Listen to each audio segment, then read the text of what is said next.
नमस्कार, India top news में आपका स्वागत है। ब्रेकिंग न्यूज बलिया किसान स्नातकोत्तर महाविद्यालय रिक्सा रत्सर बलिया के स्मार्ट कक्ष संख्या -11 में राष्ट्रीय सेवा योजना द्वारा विश्व साक्षरता दिवस के अवसर पर कार्यक्रम आयोजित किया गया। उत्तर प्रदेश के जनपद बलिया से है, जहां आज दिनांक 8/9/2023 को किसान स्नातकोत्तर महाविद्यालय रिक्सा रत्सर बलिया के स्मार्ट कक्ष संख्या -11 में राष्ट्रीय सेवा योजना द्वारा विश्व साक्षरता दिवस के अवसर पर कार्यक्रम आयोजित किया गया। कार्यक्रम में महाविद्यालय के IQAC के समन्वयक श्री संजय कुमार शुक्ल ने अपने उद्बोधन में कहा कि आज भी भारत में 33% लोग अशिक्षित हैं। सरकारों को शिक्षा प्रसार के लिए और कार्यक्रम चलाने की आवश्यकता है। प्राचार्य डॉक्टर शून्य अभय नाथ सिंह ने अपने अध्यक्षीय उद्बोधन में गुरु परंपरा पर प्रकाश डालते हुए कहा कि स्कूल कॉलेज का महत्व आज के समय में भी है। कार्यक्रम में कार्यक्रम अधिकारी द्वय, शिक्षक गण तथा कुल 60 स्वयंसेवक स्वयं सेविकाएं उपस्थित रहे। अध्यक्षता प्राचार्य व संचालन डॉक्टर शून्य अश्विनी कुमार। आप इस मकान तक पहुँचे हैं, तमाम लोगों की होता है कहाँ से आपको प्रेरणा मिली यहाँ तक पहुँचने के लिए? कहाँ सोचा आपको हमको यही चीज बनना है? ये मतलब जब मैंने इनिशियली जब BLLB करने का सोचा था, तो मैंने सोचा नहीं था कि मैं मतलब जुडिशरी में आऊँगी, क्योंकि इनिशियली मुझे था कि मुझे प्रैक्टिस करना, वकील बनना है। तो मैंने जैसे ही मतलब लोगों को देखा, मैं मेडिएशन करने हाई कोर्ट जाती थी, मैंने वहाँ जजेस को ऑब्जर्व किया और मतलब जजेस की लाइफ को ऑब्जर्व किया। मतलब मुझे बहुत मोटिवेशन मिलती थी, मतलब हाई कोर्ट जाके या फिर निचली अदालतों में जाके। मेरे फैमिली में भी बहुत सारे मतलब मैटर्स हुए हैं जहाँ पे कहीं ना कहीं मुझे पुलिस वालों से कांटेक्ट में आना पड़ता था, और फिर मुझे ऐसे मतलब विधि की जानकारियाँ बहुत अच्छी लगती थी। तो मुझे फिर यहाँ इस फील्ड में फिर इंटरेस्ट आया कि हाँ, मुझे भी जुडिशरी में जाना है। मेरा नाम ममता यादव है और मैं मतलब यहीं पली बड़ी हूँ, दिवड़िया गांव में। और हम लोग मतलब 2000 से जब से पापा की पोस्टिंग हुई थी, तब 2000 से 2015 तक हम लोग देहरादून में रहे हैं। वहाँ मेरी पूरी स्कूलिंग हुई है देहरादून में। उसके बाद 2014 में मैंने फिर इलाहाबाद यूनिवर्सिटी से BLLB ऑनर्स किया है। उसके बाद 19 में पास आउट हुई मैं, फिर उसके बाद तैयारी में लग गए थे। आज किस पद पर आपकी चयनित हुई है? मेरा सिलेक्शन PCSJ जो UPSC कराता है, UPPSC कराता है, उसमें हुआ है मेरा सिलेक्शन। सिविल जज के मतलब नाम से जाना जाता है। उम्र कितनी होगी आपकी? मेरी उम्र 26 है। जो सफलता के पीछे किसके हाथ था आपके? कहाँ से आपको प्रेरणा मिली हमको इस पद पर जाना है? इसमें मैं पूरे अपने परिवार को बोलूँगी। पूरे फैमिली वालों का सपोर्ट था और मेरे टीचर्स का बहुत ज़्यादा सपोर्ट रहा है, और फ्रेंड्स और मेरे बाकी दोस्त जिन लोगों ने भी किसी तरफ भी मुझे डायरेक्टली इनडायरेक्टली कहीं से भी सपोर्ट किया है, सबको थैंक यू बोलना चाहूँगी मैं। इसके आगे कोई भी सपना है? हाँ जी, मतलब अगर भगवान लेके जाए तो मुझे ऊंची अदालतों तक पहुंचना है, जैसे माननीय उच्च न्यायालय, और भगवान करे तो माननीय सर्वोच्च न्यायालय तक भी। जी, मतलब आपका कहाँ सोचा मैं इस पद पर जाना चाहता हूँ? कितनी मेहनत लगी होगी आपको जाने लगे? मेहनत तो देखिए हर एग्ज़ाम में लगता है, क्योंकि ये एग्ज़ाम भी बहुत मतलब डेडिकेशन और मतलब संघर्ष मांगता है। और क्योंकि इसमें मतलब आपको कंटिन्यूसली पढ़ना होता है, बीच में बहुत उतार चढ़ाव आते हैं कि हाँ, मतलब अब लगता है कि हाँ, अब संघर्ष छोड़ दिया जाए, क्योंकि वैकेंसी भी बहुत लेट आती हैं। तो मैंने तो 2019 में पास आउट होने के बाद ही तैयारी में मैं लग गई थी।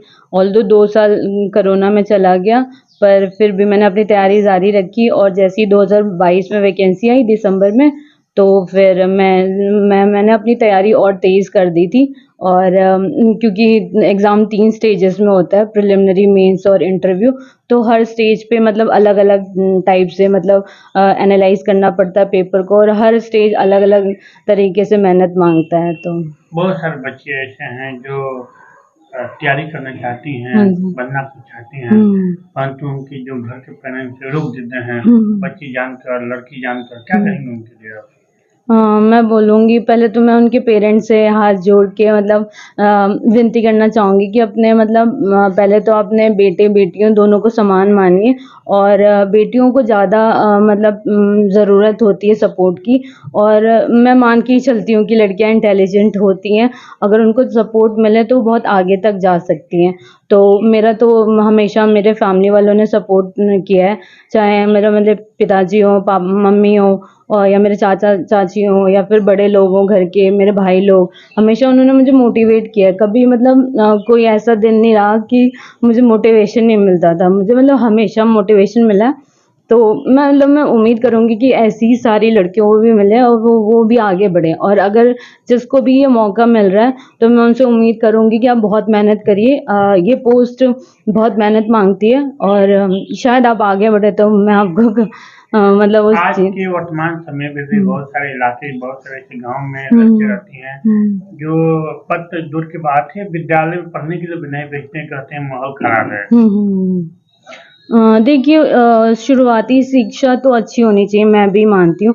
भले विद्यालय दूर-दूर हैं पर अब तो सुविधाएँ हो गई हैं, रोड्स भी गाँव में भी अच्छी रोड्स बन गई हैं। अगर कहीं से भी मतलब माध्यमिक शिक्षा अच्छी हो जाए, उसके ऊपर की भी शिक्षा सेकेंडरी 12 तक की शिक्षा अच्छी हो जाए, तो फिर उसके बाद बच्चियाँ होशियार या फिर बच्चे होशियार हो ही जाते हैं। उसके बाद वो इंडिपेंडेंट बन जाते हैं कि उनको आगे क्या करना है। रमेश यादव, देवढ़िया नगरा बलिया। मैं 1996 बैच का PCS शिक्षा सेवा से, और मैं यहाँ से होते हुए हम लोग उत्तराखंड में पहले नियुक्ति हुई थी।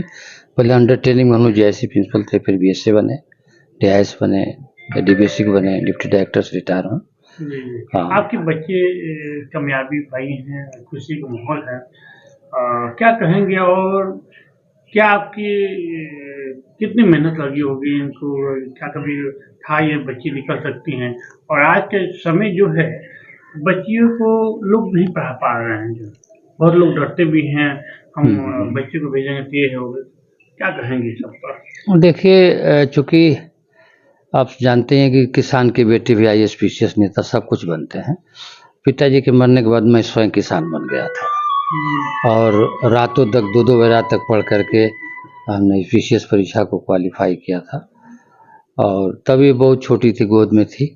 मेरी पोस्टिंग जो है सीधे देहरादून हुई। तो जो प्रोफेसर हैं सुनील, उनको छोड़ दिया, 2-3-4 में पढ़ रहे थे। तो ममता, इससे छोटे अजय हैं, और कितने बच्चे हैं आपके? 3 लड़के हैं, एक ममता हैं लड़के। तो रोहित जो हैं, जो सॉफ्टवेयर इंजीनियर थे, उनको, ममता को, अजय को, तो एक तरह से कहें हम शिक्षा विभाग में इतना जुड़े रहे थे 24 साल तक। और मैं खनौर जो है लंबे समय तक जो है उमाशंकर सिंह जी, इनको भी मैंने पढ़ाया है। तो काफ़ी टाइम हमको विद्यालय में भी शाम को मिल जाता था पढ़ने को। फिर रात को 2 बजे तक खींचते खींचते मैं स्वयं तैयार हुआ अपने को, क्योंकि मुझसे छोटे जो भाई लेक्चर हैं JIC के, उनको इलाहाबाद पढ़ने के लिए भेजा था। लेकिन वो कई बार प्रयास करने के बाद वो सफल रहे।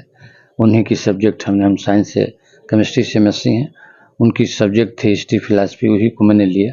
6ठवीं साल में मुझे सफलता एक ही बार जैसे ममता को लगी है लगी। तो चूँकि अच्छी था कि हम देहरादून पोस्ट पहले हो सके पौड़ी हो जाता, तो थोड़ा सा सहयोग कहीं से लेकर के मैंने अपनी पोस्टिंग देहरादून कराई।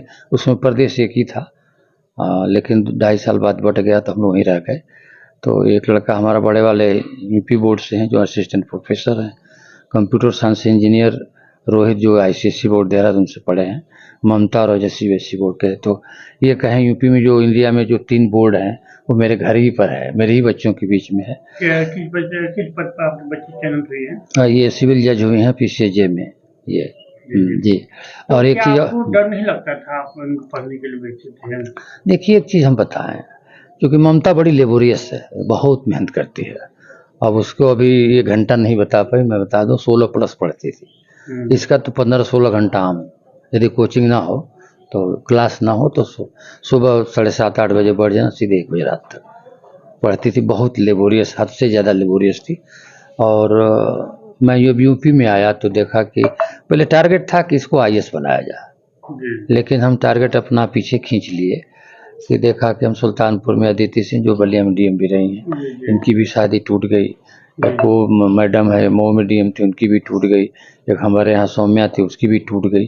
तो देखा कि उनका जो जीवन हमने देखा, अदिति मैडम का देखा, आज बलिया में मिले भी थे, फ्रस्ट्रेट लग रही थी।